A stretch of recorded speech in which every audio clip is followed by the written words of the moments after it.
नमस्कार दोस्तों, माओ जेडोंग की जीवनी और उनसे जुड़े रोचक तथ्य। 20वीं सदी के आरंभ में भूख, बेकारी, भ्रष्टाचार और अव्यवस्था के बिखराव के कगार पर खड़े चीन और 20वीं सदी के अंत में साम्यवाद का लाल परचम थामे विकसित, एकीकृत और आत्मनिर्भर गणराज्य के रूप में मौजूद चीन के बीच में यदि कोई एक सफल व्यक्ति खड़ा रहा तो वह था माओ त्से तुंग। माओ का बचपन और प्रारंभिक जीवन। माओ त्से तुंग का जन्म 26 दिसंबर 1893 को चीन के शाओनान, हुनान में एक किसान परिवार में हुआ था। उनके पिता एक धनी किसान और गेहूं के प्रसिद्ध व्यापारी थे। माओ के दो भाई थे जिनका नाम जेमिन और जेतन था और जीजियन नाम की एक बहन थी। इनकी बहन को इनके माता पिता ने गोद लिया था। माओ की पढ़ाई लिखाई। 8 साल की उम्र में माओ ने स्थानीय स्कूल में अपनी प्राथमिक पढ़ाई शुरू की। वहाँ उन्होंने कन्फ्यूशियस के क्लासिक्स सीखे। जो वो पढ़ाई पढ़ रहे थे वो पढ़ाई उनके लिए मजेदार नहीं थी। उसके बाद उन्होंने 13 साल की उम्र में अपनी प्राथमिक शिक्षा पूरी की। जब माओ 17 साल के थे तो उन्होंने चांगशा के एक हाई स्कूल में दाखिला लिया। तब तक राष्ट्रवाद में उनकी रुचि जॉर्ज वॉशिंगटन या नेपोलियन बोनापार्ट जैसे पात्रों के पढ़ने के माध्यम से उभर चुकी थी। माओ त्से तुंग ने चांगशा नॉर्मल स्कूल में दाखिला लिया। वहाँ उनकी मुलाकात यांग चांगजी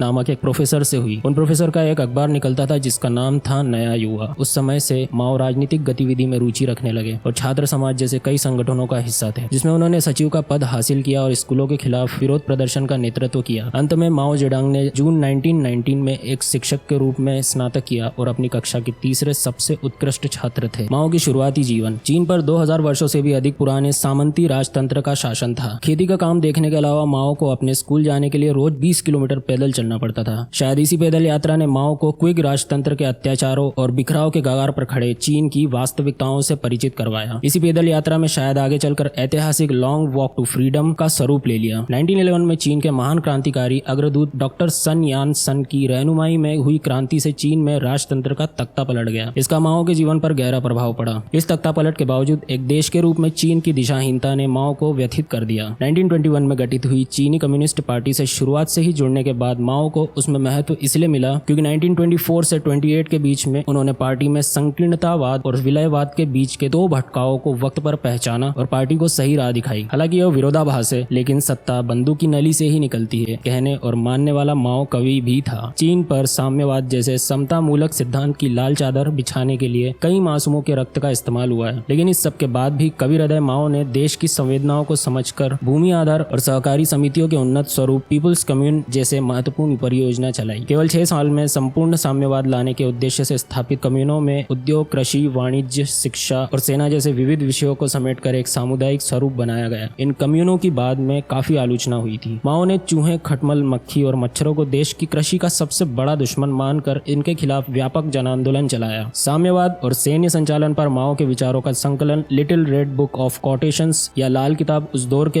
युवा क्रांतिकारियों की गीता और बाइबल थी। माओ को क्या था पसंद? माओ को तैरना बहुत पसंद था। जब जहां और जितना मौका मिलता वे तैरते। एक बार उन्होंने अपने साथी तैराकों से कहा था, तैरते वक्त अगर डूबने के बारे में सोचोगे तो डूब जाओगे, नहीं सोचोगे तो तैरते रहोगे। तैरते रहने की इसी अदम्य इच्छा शक्ति ने शायद उनको सैन्य विद्रोह, पश्चिम के दुष्प्रचार, चीन के भूस्वामियों के विरोध, चियांग काई शेक, जापानी आक्रमण, अमेरिका और रूस जैसी चुनौतियों के भंवर में भी डूबने नहीं दिया। पीपुल्स रिपब्लिक ऑफ चाइना की स्थापना। 1 अक्टूबर 1949 को पीपुल्स रिपब्लिक ऑफ चाइना की आधिकारिक तौर पर स्थापना की गई थी। 20 से अधिक वर्षों के संघर्ष के बाद माओ और पार्टी की सत्ता में लंबे समय से प्रतीक्षित आगमन आखिरकार पूरा हुआ। माओ त्से तुंग बीजिंग में बसे, विशेष रूप से जोंगनहाई में। वहाँ के शासक ने कई इमारतों का निर्माण करने का आदेश दिया, जिनमें से एक छत वाला कुंड था जहाँ वो बहुत समय बिताना पसंद करते थे। कम्युनिस्ट नेता का वुहान में एक और परिसर था जिसमें बगीचे, बेडरूम, स्विमिंग पूल, यहाँ तक कि एक बम विरोधी आश्रय भी था। शुरुआत से माओ ने निजी भूमि को जब्त करने का आदेश दिया ताकि राज्य उन संपत्तियों को नियंत्रित कर सके। भूमि के बड़े हिस्से को विभाजित किया गया और छोटे किसानों को दे दिया गया। इसके अलावा औद्योगिकीकरण की योजनाएं लागू की गई क्योंकि उस समय चीन अभी भी एक मौलिक ग्रामीण राष्ट्र था और जिसकी अर्थव्यवस्था मुख्य रूप से कृषि पर निर्भर थी। माओ की मौत। माओ जेडोंग का 9 सितंबर 1976 को 82 वर्ष की आयु में निधन हो गया। पिछले दिनों उनकी तबियत खराब हो गई थी। उसी वर्ष उन्हें 2 दिल के दौरों का सामना करना पड़ा और मृत्यु से 4 दिन पहले वे तीसरे दिल के दौरे के शिकार थे। Great hall of the people में 1 हफ्ते के लिए उनका शीर्ण शरीर सामने आया था। वहाँ 10 लाख से अधिक लोगों ने चीनी राष्ट्रपति के प्रति अपना सम्मान प्रदर्शित किया। उसके अंगों को फॉर्मल्डिहाइड में संरक्षित करने के लिए निकाला गया और उसके शरीर को बीजिंग शहर के एक मकबरे में स्थानांतरित कर दिया गया। दोस्तों, आज के लिए इतना ही। वीडियो अच्छा लगा हो तो इसे लाइक कर दे और नए हो तो चैनल सब्सक्राइब कर।